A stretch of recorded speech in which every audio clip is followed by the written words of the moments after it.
All right. Well, welcome. We're excited to have you here for our third episode of Build, Launch, and Earn. First and foremost, tell us where you're viewing from. Put it in the comments in the chat. We'd love to see where everybody's coming in. If you're coming back, tell us that this is your repeat visit and you enjoyed it so much. To get us started, I'm Michael. I am a product manager turned from UX to software, full stack software engineering, and now product. Excited to be here with my co-host Sean. Hey, everyone. Well, so happy to have you here. I'm excited to be in the studio with Michael today. This is our fourth stream together. We've been doing these monthly, Yeah. and so it's amazing to see some familiar faces in the chat. So definitely, if you're just popping in, let us know you're here. Let us know where you're viewing from. Yeah. And we're excited to kick this off. I'll introduce myself. My name is Sean Pritzkow. I'm a marketing strategist. I'm a designer, and I'm a co-host of Build, Launch, and Earn here with Michael. And we're just so stoked to have you here. If you're just joining for the first time, well, what is this whole Build, Launch, and Earn thing?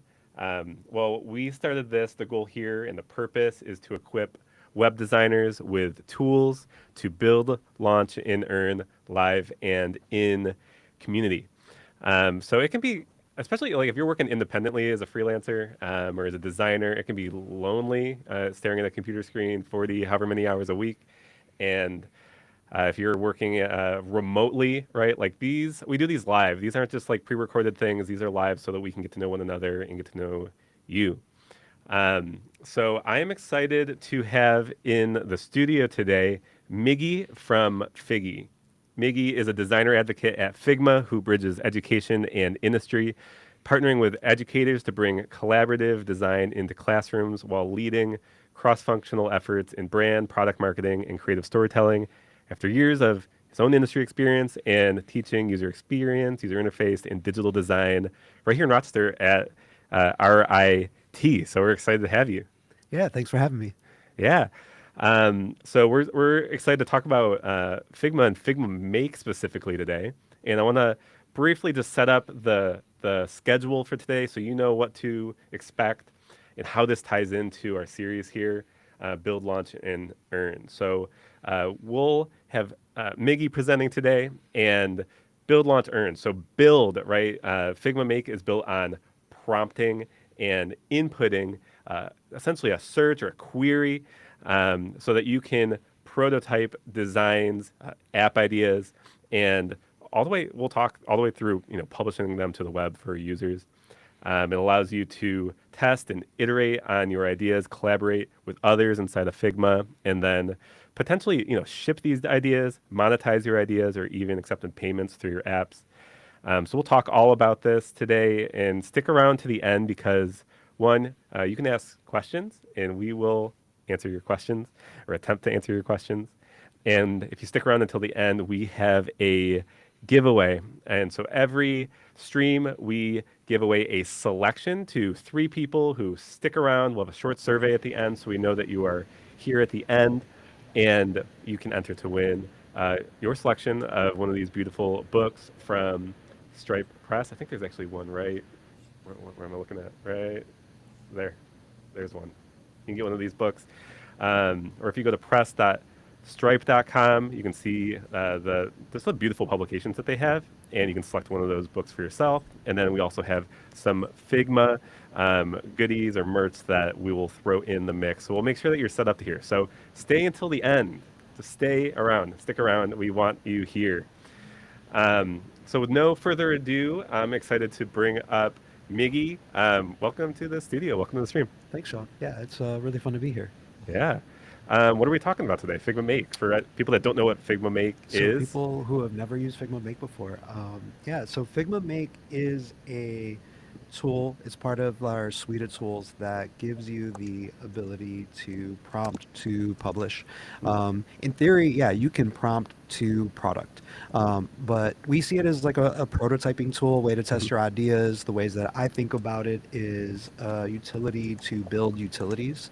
Myself, a lot of my explorations with Figma Make and thinking about, as you mentioned, I'm in education, I'm working with other universities and students and educators and thinking about for them, what does this tool mean for them? And for a lot of them, it's building something that they can test their ideas, put it in front of other folks, that they can kind of like Hmm. iterate on their ideas. So for everyone from like designers to those studying human computer interaction to developers.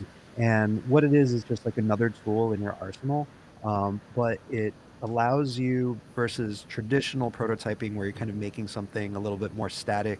Maybe you have a click-through prototype where you sort of intentionally, set a few screens, but there's only so many outputs. When you build something with Figma Make, you're able to take the designs that you have inside of Figma, use that context to then employ AI to make something realistic. Hmm. And I can kind of walk y'all through what that like interface looks like and even show you some of my explorations. Amazing. Okay, awesome. There's a lot of talk about these tools like everywhere, Twitter, wherever you are. I think there's a lot of excitement. There's some skepticism. There's some just like I don't know what this does, right? And personally, I'm excited to have you with us today because I haven't explored a ton of this myself. I think a lot of us will jump in when they see something just come out or announce and maybe throw your first prompt in there, and there's like a wow factor, Hmm. and then to like think through how do we use this into our day-to-day workflows, I think is one thing that is probably where people get a little stuck. So I'm excited to have you. Um, if you are ready, I'll queue up your screen so Oh, you can go absolutely. Yeah, ahead yeah, yeah. and share with us in the chat. So really quick, I'm gonna go ahead and bring you up, and you should be up here. And just for everyone uh, joining us live, Michael didn't go anywhere. He's actually in the chat with you. We're going to bring up his camera later. So feel free, if you have questions, drop them in. He might throw some questions at you to get some input and some dialogue here. And he'll make sure that we know, the best way that we can answer your questions. So go ahead, jump in. Awesome. You're live. Cool. All right. So if you're looking at my screen, effectively you're looking at Figma Design. This has been our like flagship product where you can essentially hold on, here we go. Where you can essentially like design a lot of your inputs. So like companies use Figma to collaboratively design and work on their products. But yeah, the way that I like to think of Make is a way to make your own utilities, proofs, concepts, prototypes. And what it is you can start with a prompt. So whenever you create a new Figma Make, it asks you what it is that you want to make. Other ways to kind of approach it is that you can start with a design. You can have something that is within Figma Design, a frame specifically. That frame can have a bunch of other things in it that you then kind of take to Figma Make. And then the one thing that we want to mention is that, yeah, you can publish it to the community. So I'm going to take you really quickly. I'm going to show you, this is what Figma Make looks like when you create a new Figma Make file. So if I was to come up here, once again, this is our kind of like our suite of tools. Here's Figma Make. I create a new make. It asks me what it is that I want to. So the things I'm going to point you to here is you have some examples that you can begin to work from. We do have a community of examples. So if you don't quite know where it is that you may want to start when you're like evaluating it, you don't quite know what the tool is, you can see some of the things that other folks have made. You begin to describe your idea here, but then you can also paste in kind of like a design frame. So I'm actually just going to head back over to Figma real quick to kind of show y'all an overview of something that I might send to Figma Make. So here, this is an example where you might want to take a design. You might want to make a radial navigation. So imagine there's this button here. You can see there's these little icons behind it, and then that's going to expand out. The way that you would traditionally prototype this in Figma is when I go to the prototyping tool, I can instruct it going from one frame to the other, right? So I could say I want a 300 millisecond transition. I can change how that transitions. So when I preview this, I can kind of see how that works. Now, in this context, right, that can be limiting because what if I want to demonstrate other iterations, right, other options, and I might want to describe a different sort of transition. Maybe I want those little buttons to stagger out independently of one another. I'll show you something that I made with this. So we took that radial navigation prompt here. I'm going to show you a finished one before we actually go in and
OKLCH color model color picker. So there are different models for like color pickers and tools, and this is one that currently isn't integrated into Figma.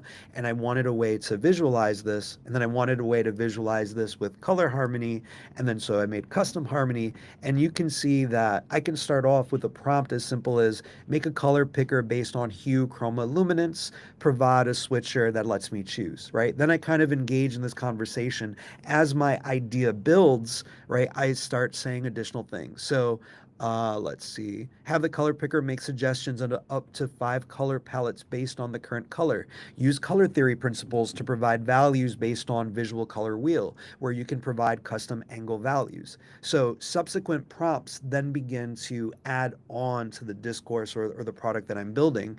And then eventually I made a version where I can have like SVG code, and then I can remix a custom color harmony that I'm beginning to change here. So if I change that hue, it'll change the custom color harmony that I have, and then I can then change that graphic. Now, currently, this is being displayed within the context of Make itself, but then when that is either published or properly previewed, let me see if this will be previewed here, it'll let me copy and paste new SVG code in here. Let's see if this will work. So I'm going to go to my brand library file here.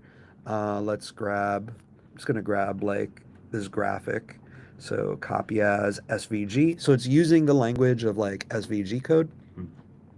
And then here, oh, okay, this one is not gonna work. I'm gonna have to like share my screen in a different way really quick. Hold on. I'm gonna view this onto another page. And let me just see if I can set up my screen share to allow me to share this other page. Oops. Share screen window. I'm going to just do my entire screen share. All right, we're back. Risky. It's risky. It's risky. I have confidence in myself. So here, the reason you might be asking like why am I changing this here is that oftentimes there's just like security permissions. And you need to run it like in like a live web page. So this is actually the published site. We can actually share this out. Y'all can actually use this, but I'll do that with another make. And then I can actually remix that graphic. You can kind of see me remixing this right here. I can copy that code back out, and that utility that I've effectively made for myself can then be brought back into Figma as a new graphic. So as I mentioned, I like to use this to kind of build out my own tools. Let me just remove this there. Okay, cool. Um, and then so other things that I've made like functional clocks as like examples, clocks being just different ways to like bring new data into this. And like a lot of times the way that I think of exploring a new make might be to just, try to concept, right? You have to test the edges, you have to kick the tires as you're working with something. This is an example that I think is pretty interesting because Figma traditionally doesn't have like 3D capabilities within it. So I wondered what prompting a 3D graphic visualizer might look like that is then also taking the input of like SVG graphics, which then gives me the ability to then make screenshots, and then I can save a screenshot and output to kind of generate new things. So what I'm trying to demonstrate here is that there's a lot of capabilities. So let's try out Figma Make. Is there Yeah. anything that you would want to make? Well, how about we ask the chat? Chat, is there And anything? actually, if here, let's pause for just a second and see if we have any comments in the chat.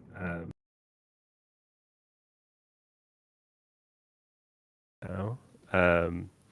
Yeah. So I know we're flying because there's so much here, and if this is your first time, this is so exciting. I'm like trying to think of things I would use this for. Yeah, if there's anything in the chat, let us know if you have something you want us to build like on I stage right have an here. idea. I can Oh, just go ahead. try like we could do like a little like asteroid style game if you What do we want. think, y'all? Asteroid style game. So like Um, yeah, when you think of like products, like there's a lot of different things you can do. I think I mentioned before I had to um, So like I don't know if if you can see my screen right now, But but one one of of the the things that I made recently, I've I've been been dabbling dabbling in in music, music, Hmm. and and I I was was asked asked to to compose compose music music for for a a drone drone light light show show in in San San Francisco, Francisco, and and I I didn't didn't know know how how I I was was going going to to play play that that music music to to an an Yeah. audience. audience. I I didn't didn't know I know was I going was to going to perform perform it. it. And And so so I I made a made a Figma Figma Make Make DJ DJ mixer mixer that that I I was was able able to to actually actually take take my my music music and and upload upload it. it. So So I I have a have a little little utility utility where where I I can can add add my my music music right right here. here. Let's Let's see, see my my drum drum. show tracks. I could actually just take tracks here. I can import them. Unfortunately, I don't think the audience will be able to hear this, but they'll see the Hmm. visualizations as it plays in the background where I can kind of crossfade through and then play that music. And what I've Hmm. done is I've actually prompted it to take in keyboard shortcuts to kind of do some of that work for me. I'm able to press the space bar and it'll crossfade to deck two and then crossfade to deck one. And locally just kind of add music. So even the background, I said, prompt it to have the um, the visualization of that music. So let's see here. So yeah, let's make a little game. And so once again, this would be like I mentioned, you can prompt from an existing design, right? Or you can prompt from like nothing. Also, the amount of context that you give, if you're unfamiliar with prompts, it really impacts it. So sometimes you want to be as specific as possible. Also, the more complex the ask, it can take longer to produce something. So I'll say create a basic, asteroids style game. Let's make a very quick, let's make a little spaceship, right? So I'm going to hop here in Figma. Someone says they love the keyboard shortcuts. They love the keyboard shortcuts. Oh, the keyboard Yeah. shortcuts are like, it's everything. It made my life so much easier. Here, I'm just going to make just like a super simple spaceship. It's going to be this is going to be the greatest design I've ever made right here. This is our spaceship right there. Bam. So I'm going to Love put it. this inside of a frame and let's give that some color here. There we go. And then send that to the back. There we go. So this is going to be my little spaceship. It's going to be cute. And then actually let's give it a little bit more context. So here we got a little spaceship, right? We're going to like say, all right, these are our baddies. Let's make our baddies little mean looking, and let's shoot like little pellety missiles, right? And all we're really doing is just kind of instructing it what we want it to do, right? And then so, let's say there's some bad guys, right? So asteroids style game. I'm going to, and by the way, I have not practiced this at all. I'm literally just saying, hey, let's This give is this a live, y'all. shot. This is live, right? This is very brave of me. So, make an asteroids style game using the design provided. What do we want to have in there? So we want to have the hero spaceship um, should be at the bottom of the screen. Use the keyboard left and right nav to control the ship. Control the ship. What do you want to do to shoot? Press spacebar, Spacebar. spacebar to shoot. Let's do the return key to shoot missiles, right? Yeah. Return key to shoot missiles. I don't know how to spell missiles. Let's That's like my see. favorite part. So far as I think a lot of people get overwhelmed by like how to write this prompt. And this is just like straight plain language. Like this is I feel like this is like how you would like message someone or I text someone. always joke, I'm just like, I'm a great prompter. I've found a lot of success using formal language. I've seen a lot of folks, what they do is they have this very structured, regimented approach where Hmm. they provide context, they provide examples, they stratify that out. Mm. And oftentimes I find myself off the cuff just typing and I will get similar, if not better results. So the thing that I would recommend is like as you're working on this, you will start to better understand what's going to work best. There are going to be instances where you may prompt something. Here, let me go on. Let me continue. Where you may prompt something and it doesn't quite understand. Like it'll provide rationale in repeating back to you its understanding of your prompt, and that will give you kind of clues as to your success. So making our search Some talking. Brent says add a scoreboard. Oh yeah. That's a great idea. Awesome. Add a scoreboard.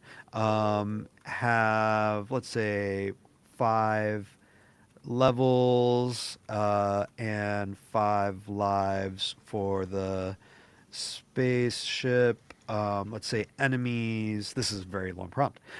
Enemies will shoot downwards and make their way towards the bottom. Let's just see how that goes. So as this is working, I'm going to explain a little bit of what's taking place here. So on the left is going to be the chat. You see that we have here the context that I provided for it, the visual context. You could add up to 3 frames. You can also add an image. So you could just drop in like a PNG or JPEG image. You can kind of reference those. What I like to do is when I'm in Figma, one of the things that I'll do here, so if I actually go back to my demo page, other examples where I've had is, I'll take using the structures of Figma, right? Using components, I might structure out like digits here. So this is an example that I made for my clock. I'm using a component set.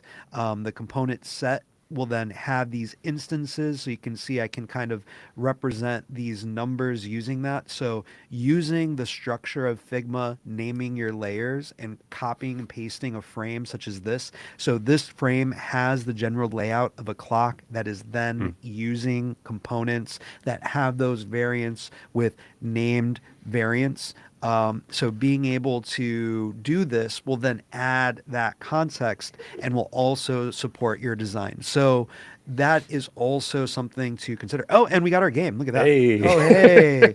Boom, boom, boom. All right, I'm shooting.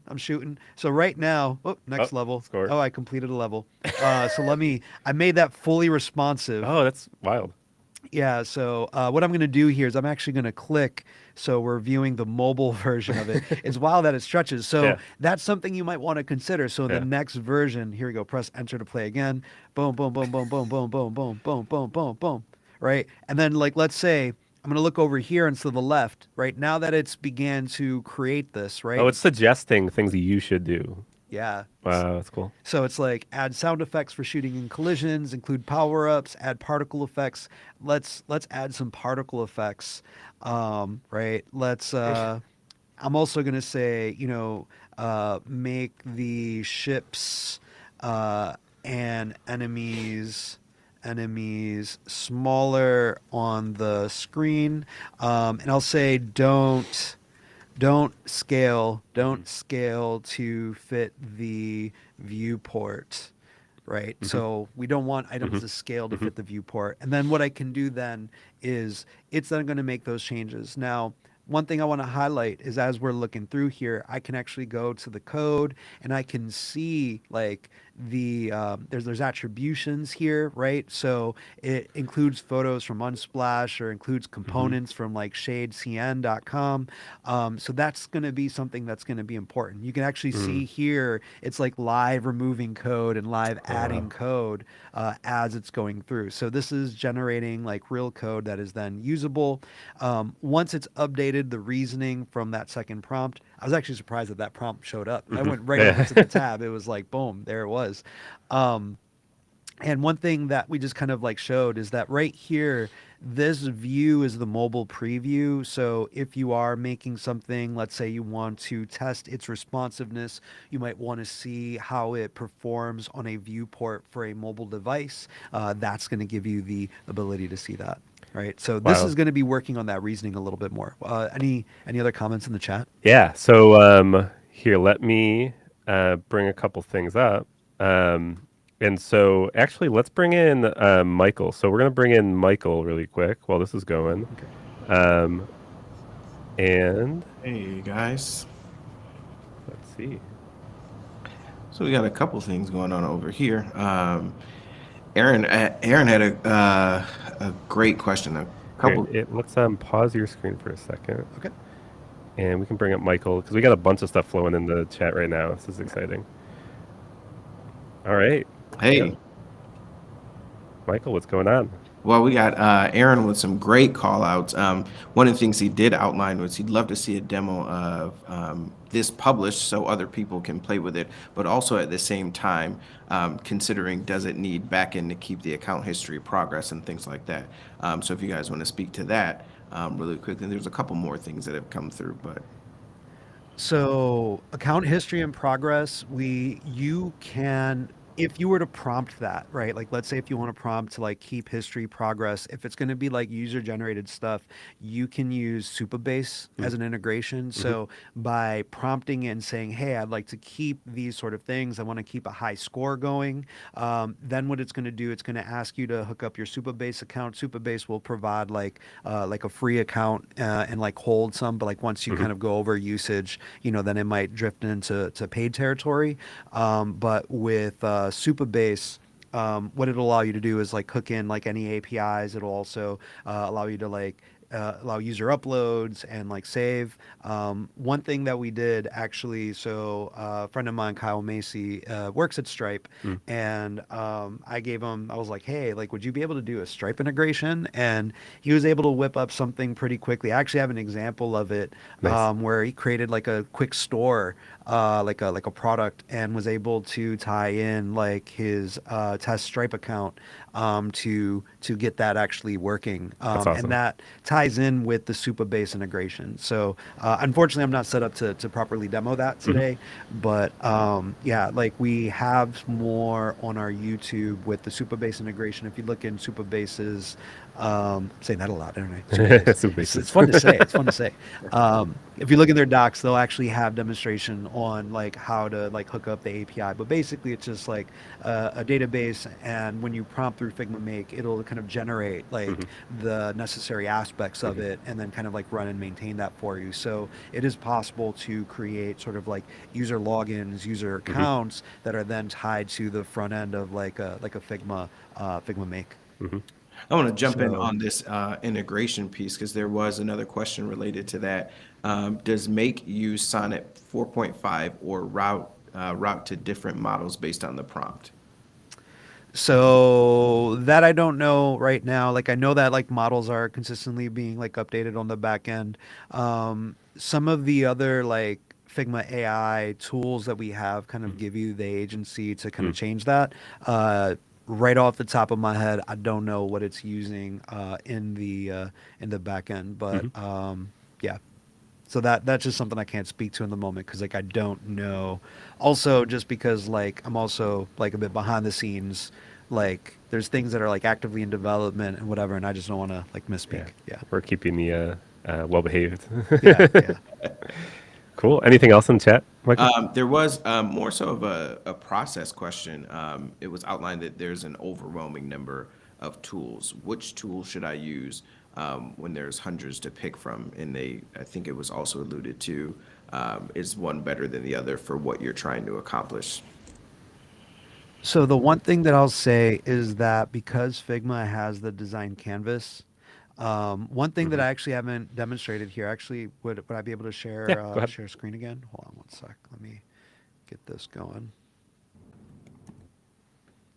All right, let me go back to share screen. Sorry, screen. All right, so I'm sharing screen again. Sean, can you see it? Yep. All right, cool.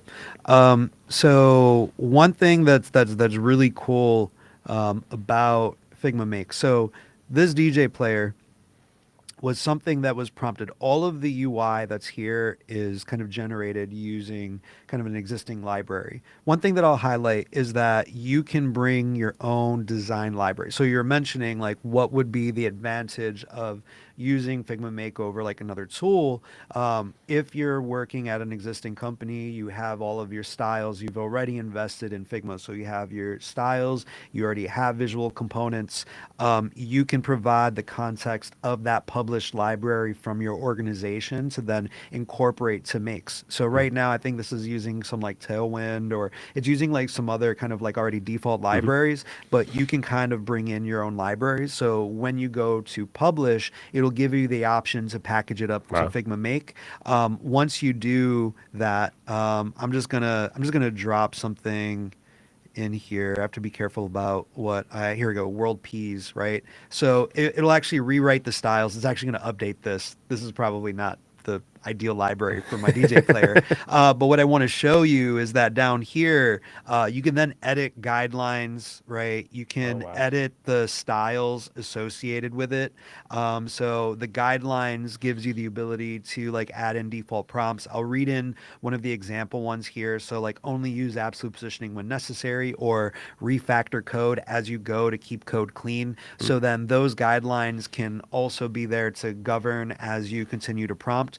One thing that's also great about Figma Make is that you have this ability to spot prompt. So I could actually select and like make changes here. So I can make stylistic changes. So I can go in without having to add in additional prompts. I can change certain aspects such as like the padding, the margins, the colors, the fonts themselves. So I can go in and make those adjustments so long as, like, well, this one is also using the guidelines. But That's like one of the most impressive parts for me is like, I think in some ways when you prompt to code, the code output kind of feels like a black box. We're like, oh, I want to change it, but I don't know how to. But this, when I saw it, I was like, oh, I can click and like kind of a visual, canvas, like actually update. And it's like changing code is like really impressive. yeah.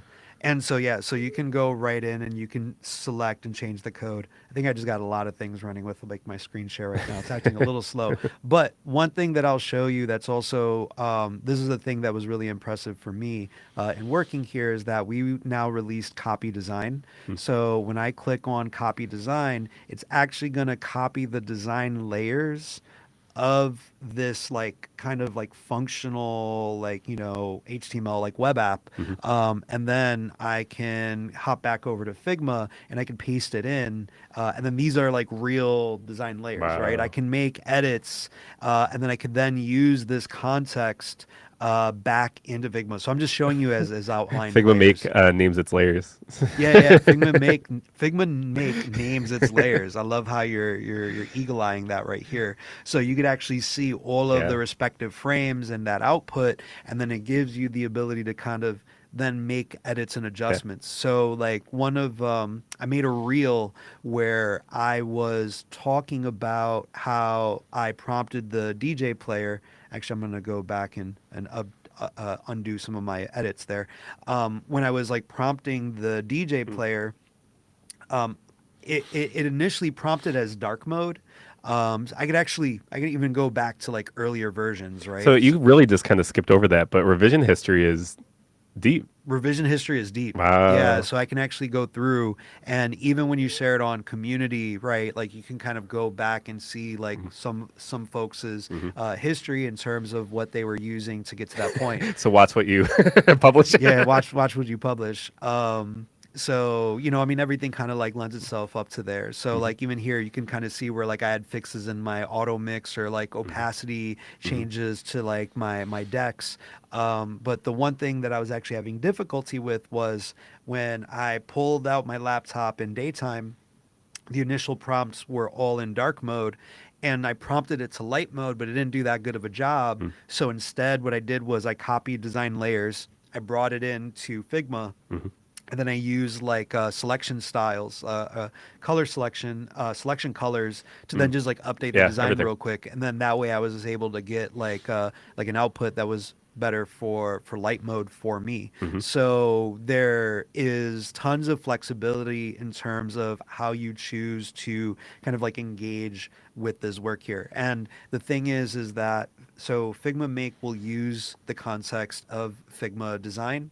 I've actually used Figma design to like MCP, like right into like Claude. And so I'll give you one really good example. This clock that I have here, um, I made these as custom components. This is not a font, Mm. right? Hmm. And I did that intentionally when this was kind of like me kicking the tires, right? I was like, will it understand, the context of my clock design? Let me just delete that and hop that over here. Will it understand the context of Right. this clock design? So when I take this and I ported it through like MCP directly to Claude, it always substituted it for a font, right? It refused to just like look at that. And then Mm. even when it did, it parsed those graphics instead as like PNGs, Mm. right? So when there was PNGs, I couldn't then change the colors. Got it. So when I did it with Figma Make takes in more context of the layers, the structures, the naming, the components. So it's going to do a much better Mm. job translating your design. And once again, let's take a look. Oh, is asteroids there? No, yeah, we got asteroids still. Oh, my thing's gone. But Lost your player. yeah, I lost my player. So the thing is, like, even this radial navigation, what we did was there's also like MCP from Make using the like share link from like Make, and then Hmm. you can add instructions. Hmm. So the instruction is going to come from Make, which kind of generates some of the code for you, and it's going to be more successful as an output. Mm. So I see Make as being the better intersection between what it is that you're designing in Figma and then where else then you might take that. Mm. So, you can come here and, you can even like, you can push this to GitHub, Hmm. right? You can download the code repository. This is actually new for this week, the push to GitHub, which has Oh, just wow. been made available. But so it's just very portable. There's a lot of Yeah. options. I feel like it's definitely more maker driven with like the code context and stuff. And the thing that I like about Figma Make, I think it's just much more accessible to designers. Hmm. You're not necessarily going through like command line. It's very visual. You have the chat, you have the context of your Figma design. And for me, it's just been a lot more fun to play around with the revision history, the way that I'm able to like spot edit, the way I'm able to edit code when necessary, and then even when I edit code. So if I was to go here and just like select, some aspect of this, right? I could change the style outright. So, I could just change like the font of Hmm. this, right? Let's make that unbold. Let me see. Why isn't it doing this? Live demos are always just like the bane of my existence. Heard. Um, yeah, for some reason that's not working. But I could actually come in here. I could just change this code to, hello world. I could make that change. You'll see the change kind of show up over here, like any edits, and then when I go back to preview, it's there. Mm-hmm. So I'm just able to kind of go back and forth, and I think that it's more accessible to designers, it's Hmm. more visual, it's more visceral, and more portable when you're Wow. working with stuff. Yeah. Amazing. I mean, I'm so excited to dig into this. I don't know if anyone else in the chat is ready to go like start making stuff. Michael, any questions you have? Anything else in the chat you want to bring up? No, I think that was a great explanation. Oh, we got another one. That's a little earlier, but I think it's a great explanation, especially as someone that, as a full stack engineer that came from design and UX to see it. I am a very visual person, so even when I'm on the front end or putting something Mm. in, creating something in React, to see it and then be able to code inline or make those edits to Miggy's point is awesome. So no, I think that was Here's a another question that just popped up. What about reverse prompting designs? Reverse prompting designs. Yeah, you want to say a little bit about what you mean here? I'm just going to share this. Nice. I just shared a link to this visualizer if anybody wants to play with it.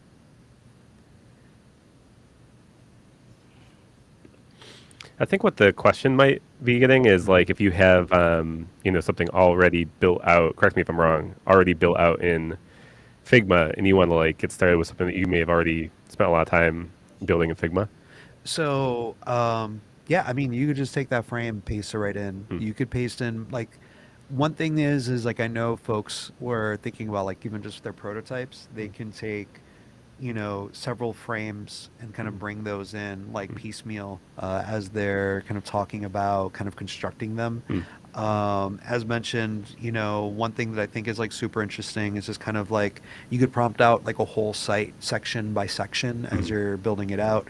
A lot of this functionality also kind of lives within Figma sites. Hmm. So Figma sites kind of has native Figma Make like code layers Hmm. that can be used that I think is like really interesting. So I think to just kind of get back to that question, the what you can literally just prompt from a an image, so like you don't necessarily have to like kind of go back or like change anything. I mean, Hmm. all your designs are already there. Hmm. Your layers are already named. Everything Hmm. is like kind of like already constructed. But like you said, if you had something that was like already pre-built, you can kind of take even just like a screenshot of that Hmm. and bring that in. The better the structure you give it, the better the Yeah, more output is going to be. context, Yeah, more more context better is going to be output. better. So, even when you're looking at something here, context can kind of be like existing styles, it can be existing guidelines. Within the guidelines file, you can Hmm. provide additional context. I'm not like just messing with it here, just because I don't want to like Hmm. get too into that. But yeah, there's just more opportunities for your intent. Hmm. And I think that that's what is kind of like important here, right? Like Hmm. you get to have more of a hand as you're kind of like working through these sorts Hmm. of things. A question I have that I think I'm may have seen a little bit earlier in the chat too. That's similar is like I think this is really desirable for people who are already in Figma to like begin to integrate this into their workflow. And how do you see this working with like the kind of like suite of Figma products? Like you mentioned Figma sites, Figma, obviously working right into the design tools. But how does this like fit in with like a traditional maybe design team's flow or ways that they use Figma? So how do I see it in design teams flow in the way Hmm. that I use Figma? I think I kind of like already like touched on that a little bit where it's like I almost think there's like a really cool opportunity for like documentation, Hmm. for like testing, for Hmm. prototyping, like building your own utilities. So like as I kind of built out, like that color picker to be a little bit different, right? Like I had this need to make generative idea so I can make a utility that might support my broader process. Hmm. The way that I see it in kind of like product design processes, even if you have a new feature, like if you're like a PM, Hmm. and you're like kind of envisioning something like, like new, you can make a proof of concept to help communicate your ideas, So while it is helpful for folks to maybe get closer to something that they may ship, I think it is incredibly helpful in providing a fidelity of folks trying to articulate an idea Hmm. that they have in mind, right? Hmm. Because it's one thing to make a design, right? Design's flat, static, you could test that in certain ways. Hmm. Then you make a prototype, right? You can click through, you can move, but it's going to lack a certain dynamism to it where you might not have incorporate real data, and maybe you want to push that one step further. So Figma Make right now is kind of like an explosion of possibilities of a lot more of that interactivity. So even in some of my examples, I've been able to integrate audio. I've been able to, there's ways that you can integrate like video integration. So folks have made, let's head on over to like the community. I was actually, let's see, like right here, if I go to Figma Make, um, you know, I'll just preview this right here, right? Like being able to use like 3D, uh, and I already forgot what the controls were. But being able to use like 3D to generate things, being able to take in more inputs. This one's a really cool thing where they made like an ASCII model Oh, cool. viewer. You can kind of like adjust the resolution and scale. Um, when you're testing something that is this high fidelity, you're going to get really good feedback Hmm. and a much better sense of what it is you're trying to create. Hmm. And there's just so much opportunity for creating these. prototypes, creating things that are closer to, true products. Let's see, I have that store that's right here, right? So this store is a published Figma Make site Mm. and, has the experience. So even thinking of things like coming up Oh with yeah. like error states, Yeah. things that you might initially omit from designs. Hmm. The thing that I usually like to say is that it's a great tool for figuring out opportunities for design. And if Mm. you think about classic UX process, Hmm. you do research, you do competitive analysis, Hmm. right? This is then like a new step. Oh, I'll try it again. This is then like a new step in that process where it's like, all right, let's start with this sort of like governed process and like, let's put this in front of a user, let's test it, let's see its viability, Mm. so you're able to get feedback on something quicker, right? Mm. You're able to identify those opportunities for design quicker. Mm. When I was working on my like little, I made a music sequencer. I noticed that it added these like little toast prompts at the bottom. Every time I made a change, it popped up a little toast at the bottom as a way of providing user feedback. And I was like, whoa, I hadn't considered that. Yeah. And then as a designer, I need to think, okay, is that something I want to continue to use? I might identify it as, all right, wow, I didn't realize that. Yeah, it helps to confirm to the user that this action was made. Mm. Maybe that might have been a bit too much, right? Hmm. So then that becomes like a discussion point, and then I might remove that, but then I might integrate like a different bit of user feedback that allows you to recognize that this is just taking place. Mm. When you create a click-through prototype or when you're just working with static screens, those little things might be lost on you, Yeah. right? And even here, you're able to more quickly generate, mobile prototypes, right? Hmm. So this entire like little page was prompted, and it was prompted to consider like a mobile experience. And, even if you maybe are a little bit less experienced or, if you're more experienced, you're going to determine whether or not this is like a viable experience for the responsiveness for mobile, right? It just Hmm. gives you Hmm. additional points to kind of discuss. So if Mm. you're a designer, maybe you're more graphic designer oriented and you're not as well versed in responsive design, this is then going to give you something else to consider, right? Mhm. Whereas before, you would design the mock-up, you might make a prototype, you share it with the engineer is going to make it, right? So there's going to be all of these additional steps before it's then brought back to you to review. Then you're Mm. reviewing it like, oh, wait, why does it behave this way? Yeah. This gets you sooner, right? Yep. This gets you like, oh wow, like I do need to consider that, Mm. right? As opposed to, man, we're like a week out from shipping and we hadn't considered this at all. Hmm. So I see it as an opportunity to find blind spots. I see it as Hmm. an opportunity to test what you don't know, Hmm. and to put something in motion sooner. I love it. Super cool. Looking at the clock, we're about 10 minutes before the hour. So before we kind of wrap up today, first, many of you, if you registered for the stream, you should have just received a email. It just gives you a quick survey. It's the easiest survey you'll ever fill out. It is, 1 to 5. How much do you like the stream? That helps us kind of plan for future streams. We'd love all your comments and feedback. But drum roll, kind of, that allows you to be entered into our giveaway today. So if you stick around to the end of the stream, you're entered into a giveaway for a selection of a book from the Stripe Press store, as well as some goodies from Figma as well. And so feel free to check your email and give us a quick survey response to enter the giveaway. And while Miggy is doing he's tagging live tagging right. Build launch.